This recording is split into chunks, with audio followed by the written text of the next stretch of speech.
ये आकाशवाणी है। कार्यक्रम स्पॉटलाइट में प्रस्तुत है 8 साल सेवा, सुशासन और गरीब कल्याण श्रृंखला का भाग 10, तकनीक से भरपूर भारत। कार्यक्रम को प्रस्तुत कर रहे हैं आकाशवाणी संवाददाता अभिनय श्रीवास्तव, सौभाग्यकर और चंद्रिका जोशी। जन जन ने निर्णय लेकर भारत की सूरत बदली है। कदम कदम पे जनता मोदी जी के साथ चली है। 8 साल में हमने संभव को संभव कर डाला। तकनीक से भरपूर भारत। वर्तमान सरकार की कार्यप्रणाली का मूल मंत्र है सुशासन। न्यूनतम सरकार, अधिकतम शासन की अवधारणा और सुशासन के लिए सूचना प्रौद्योगिकी के इस्तेमाल से भारत आज विश्व के अग्रणी देशों की पंक्ति में शामिल हो गया है। सरकार के पिछले 8 वर्ष में विभिन्न क्षेत्रों में किए गए विकास कार्यों की बड़ी वजह रही है तकनीक और प्रौद्योगिकी का उपयोग। प्रधानमंत्री ने स्पष्ट कहा है कि दुनिया में बन रही नई व्यवस्थाओं में देश को आत्मनिर्भर होना बेहद जरूरी है। इंफ्रास्ट्रक्चर के फील्ड में हमारा डेवलपमेंट विजन एडवांस टेक्नोलॉजी पर बेस्ड है। पब्लिक सर्विसेज और लास्ट माइल डिलीवरी भी अब डेटा के जरिए डिजिटल प्लेटफॉर्म से जुड़ रही है। हमारे लिए टेक्नोलॉजी देश के सामान्य से सामान्य नागरिक को एम्पावर करने का एक सशक्त माध्यम है। हमारे लिए टेक्नोलॉजी देश को आत्मनिर्भर बनाने का प्रमुख आधार है। वर्तमान सरकार ने तकनीक का बेहतर इस्तेमाल करते हुए विश्व के सबसे बड़े पहचान कार्यक्रम आधार का सफल संचालन किया है। व्यक्तिगत पहचान के साथ समूचे देश में भुगतान प्रणाली के सफल संचालन से जहां एक ओर व्यापार और निवेश के क्षेत्र में तेजी आई है, वहीं समय समय पर किसानों या महिला लाभार्थियों के बैंक खातों में प्रत्यक्ष लाभ अंतरण से धन पहुंचने लगा है। अब सरकार जो भी आर्थिक सहायता लाभार्थियों को देना चाहती है, वो बिना किसी व्यवधान के 100% पहुंचाई जाती है। केवल कोरोना काल में ही 20 करोड़ महिला लाभार्थियों के खातों में नगद हस्तांतरण किया गया। कोविड काल के दौरान व्यक्तिगत दूरी बनाए रखने की व्यवस्था में यूपीआई भुगतान प्रणाली रोजमर्रा की जरूरतों को पूरा करने में सहायक सिद्ध हुई है। यूपीआई प्रणाली का उपयोग करने वाले अमित का कहना है कि इस व्यवस्था से लेन देन में आसानी हुई है। मेरा छोटा सा स्टेशनरी का काम है जिसमें मैं काफी टाइम से काम कर रहा हूँ, लेकिन पिछले कुछ टाइम से जैसे मैं यूपीआई का इस्तेमाल कर रहा हूँ की वजह से मुझे काफी सारी सुविधाएं हो रही हैं। जैसे लोग आते थे पहले तो उनके पास कभी चेंज नहीं हुआ या बड़ा नोट हुआ तो उससे मुझे बड़ी दिक्कत होती थी। मैं उनसे यूपीआई के थ्रू पैसे ले लेता हूँ जो मेरे सीधा अकाउंट में चला जाता है, और इनकेस अगर मुझे किसी को देना होता है तो मैं भी यूपीआई से उनको ट्रांसफर कर देता हूँ, और जिसकी वजह से मुझे काफी सुविधा हुई और बैंक में जाना और लाइन लगाना और इन सब चीजों से मुझे काफी फायदा हुआ। यही नहीं, कोविड काल में दूर दराज से आम जनता की चिकित्सा संबंधी परेशानियों को दूर करने के लिए शुरू की गई ई संजीवनी टेली मेडिसिन की शुरुआत वरदान सिद्ध हुई। कोविड काल में महामारी की आपदा से निपटने के लिए कोविन पोर्टल की शुरुआत की गई। इससे देश के प्रत्येक नागरिक को टीकाकरण की सुविधा ही नहीं बल्कि तत्काल पंजीकरण और प्रमाण पत्र जारी करने जैसे महत्वपूर्ण कार्य बिना किसी बाधा के संपन्न किए गए। हैदराबाद की डॉक्टर अनुराधा का कहना है कि कोविड टीकाकरण में कोविन ऐप ने महत्वपूर्ण भूमिका निभाई है। About CoWIN app, it is developed for COVID vaccination and it's a secured app. Only with the OTP, it is opened in that same phone number and they have to give their OTP when they come to us. And one more thing is we can register 4 beneficiaries registrations with one mobile number. And it is linked to Arogya Setu app also. And if at all they don't have any printing option or anything, they could go straight away go to eSeva and get the certificate printed. तकनीक से परिपूर्ण नए भारत की दिशा में उमंग mobile app की शुरुआत का भी महत्व है। केंद्र और राज्य सरकारों की व्यापक योजनाओं का इसमें समावेशन किया गया है। इस वर्ष प्रस्तुत किए गए केंद्रीय बजट के बाद प्रौद्योगिकी युक्त विकास पर आयोजित वेबिनार में बोलते हुए प्रधानमंत्री नरेंद्र मोदी ने कहा कि पब्लिक सर्विसेज और लास्ट माइल डिलीवरी भी अब डेटा के जरिए डिजिटल प्लेटफॉर्म से जुड़ रही हैं। हमारे लिए प्रौद्योगिकी देश के सामान्य से सामान्य नागरिक को सशक्त करने का एक सशक्त माध्यम है। श्री मोदी ने कहा कि हमारे लिए प्रौद्योगिकी देश को आत्मनिर्भर बनाने का प्रमुख आधार है। आज भारत में जिस तरह टेक्नोलॉजी को गुड गवर्नेंस के लिए गवर्नेंस सुधारने का एक आधार बनाया जा रहा है, वो अपने आप में जन सामान्य को एम्पावर कर रहा है। ये अभूतपूर्व है। डिजिटल इंडिया अभियान ने भारत के सामान्य मानवी को डिजिटल टेक्नोलॉजी से कनेक्ट करके देश की ताकत अनेक गुना बढ़ा दी है। अब हम भलीभांति जानते हैं, हमारा देश गर्व के साथ कह सकता है 130 करोड़ आधार नंबर, 118 करोड़ मोबाइल सब्सक्राइबर्स, लगभग 80 करोड़ इंटरनेट यूजर, करीब 43 करोड़ जनधन बैंक खाते, इतना बड़ा कनेक्टेड इंफ्रास्ट्रक्चर दुनिया में कहीं नहीं है। ये डिजिटल इंफ्रास्ट्रक्चर राशन से लेकर प्रशासन तक हर एक को तेज और पारदर्शी तरीके से सामान्य भारतीय तक पहुंचा रहा है। आयुष्मान भारत डिजिटल मिशन के अंतर्गत 22 करोड़ आयुष्मान भारत स्वास्थ्य खाते शुरू किए गए। प्रधानमंत्री जन धन योजना के तहत पहली बार 45 करोड़ लोगों के बैंक खाते खोले गए, जिन्हें सभी सरकारी योजनाओं का बिना बिचौलियों के हस्तक्षेप के लाभ मिल रहा है। मुद्रा योजना की 68% लाभार्थी महिलाएं हैं। देश में वर्तमान सरकार ने दुनिया की सबसे बड़ी ग्रामीण कनेक्टिविटी प्रदान की है। सरकार के व्यापक प्रयासों से दस्तावेजों को एकत्रित कर डिजिटल रूप में रखने के लिए डिजी लॉकर का उपयोग करते हुए कार्य आसान हुए हैं।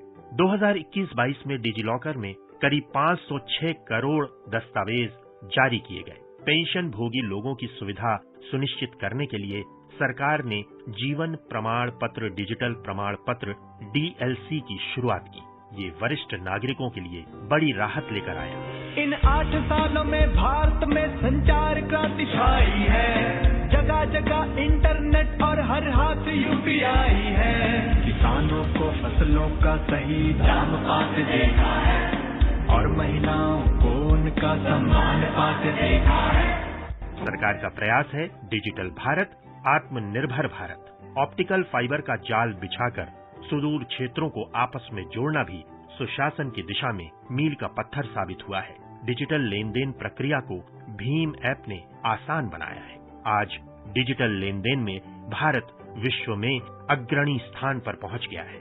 सरकार ने 2014 से अपनी योजनाओं से लेकर आम जनता के दिन प्रतिदिन के कार्यों के लिए जमीनी स्तर तक डिजिटल भारत बनाने के हर संभव प्रयास किए, ताकि हर योजना का लाभ देश के सुदूर अंचलों तक उसी रूप में पहुंचे। इन्फोसिस लिमिटेड के वरिष्ठ डोमेन प्रबंधक गुरु थेम्स ने बताया कि सरकार द्वारा विभिन्न योजनाओं में किए जा रहे तकनीकी प्रयोग से लोगों का जीवन आसान हुआ है।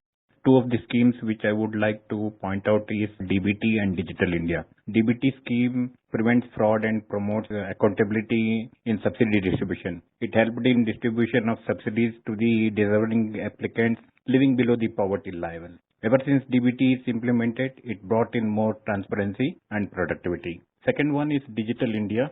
This is one of the flagship program of Modi government, launched with a vision to transform India into a digitally empowered society and knowledge economy. By doing 7,422 crore digital payment transaction in financial year 2022, citizens have proved that their solidarity with Modi government.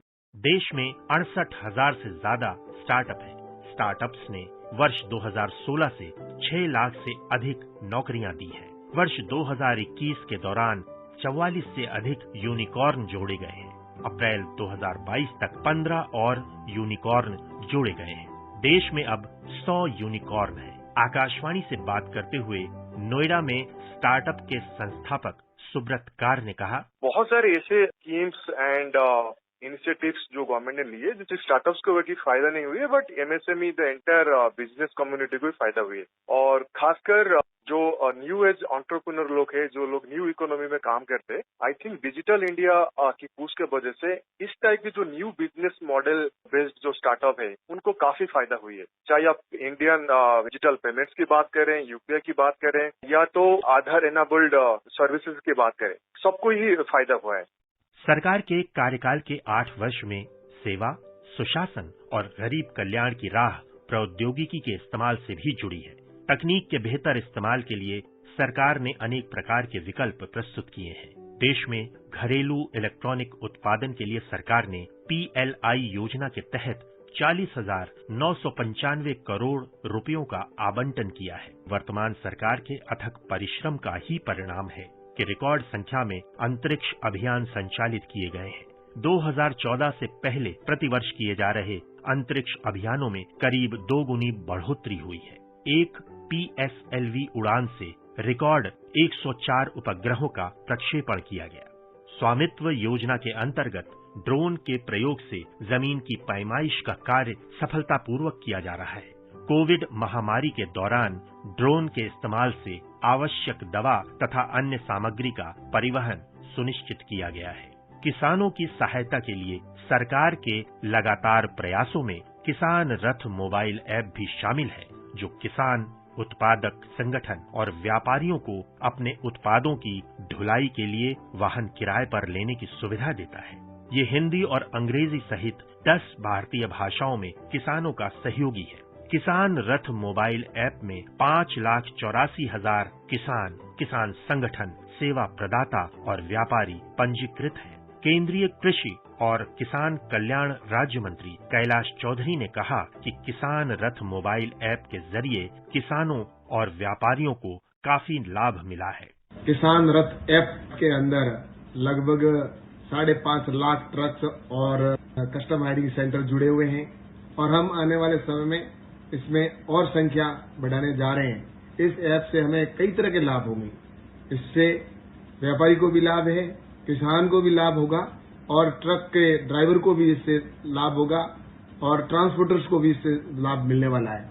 सरकारी खरीद में भ्रष्टाचार को खत्म करने के लिए government e-marketplace GEM portal अगस्त 2016 में लॉन्च किया गया था। आज 40 लाख से ज्यादा कारोबारी इससे जुड़े हुए हैं।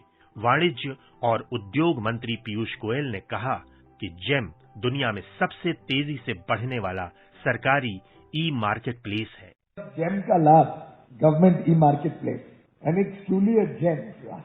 ये कल्पना प्रधानमंत्री जी ने कुछ 4-5 साल पहले रखी, कुछ अफसरों के सामने, कुछ मंत्रियों के सामने, उस पर काम किया गया और आज विश्व में शायद गवर्नमेंट ई-मार्केट प्लेस जो हमारा जेम है, इसके लेवल की कोई और व्यवस्था विश्व में आज अवेलेबल नहीं। कुछ जगहों पे छोटी है, पर जो स्पीड पे हम ग्रो कर रहे हैं, we are the fastest growing government e-marketplace और जेम पोर्टल, जिसने सरकारी खरीद को एक नया रूप दिया। नरेंद्र मोदी सरकार सबका साथ, सबका विकास, सबका प्रयास और सबका विश्वास के मंत्र पर काम कर रही है। सरकार के प्रोत्साहन और युवा वैज्ञानिक और अनुसंधानकर्ताओं के प्रयासों से भारत आज विश्व मानचित्र पर तेजी से उभर रहा सशक्त तकनीकी देश तो बन ही रहा है, साथ ही अन्य देशों के लिए एक मिसाल बना रहा है। नए भारत के सपनों को डिजिटल माध्यम से उड़ान देने के प्रयासों को सरकार ने सर्वोच्च प्राथमिकता दी है। ये भारत का नया दौर है, ये भारत का नया दौर है, ये भारत का नया दौर है, ये भारत का नया दौर है।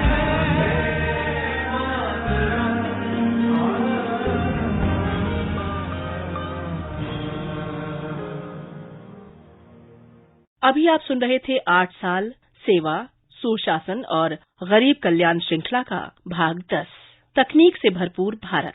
कार्यक्रम को प्रस्तुत कर रहे थे आकाशवाणी संवाददाता अविनय श्रीवास्तव, सौभाग्यकर और चंद्रिका जोशी। ये कार्यक्रम आकाशवाणी के समाचार सेवा प्रभाग द्वारा प्रस्तुत किया गया। इसे आप हमारे mobile app news on AIR और YouTube channel news on AIR official पर भी सुन सकते हैं। इस कार्यक्रम के संबंध में अपनी प्रतिक्रिया आप हमें ईमेल कर सकते हैं। पता है airnsttalks@gmail.com। ये कार्यक्रम फिर से सुनने के लिए लॉग ऑन करें हमारी वेबसाइट newsonair.nic.in।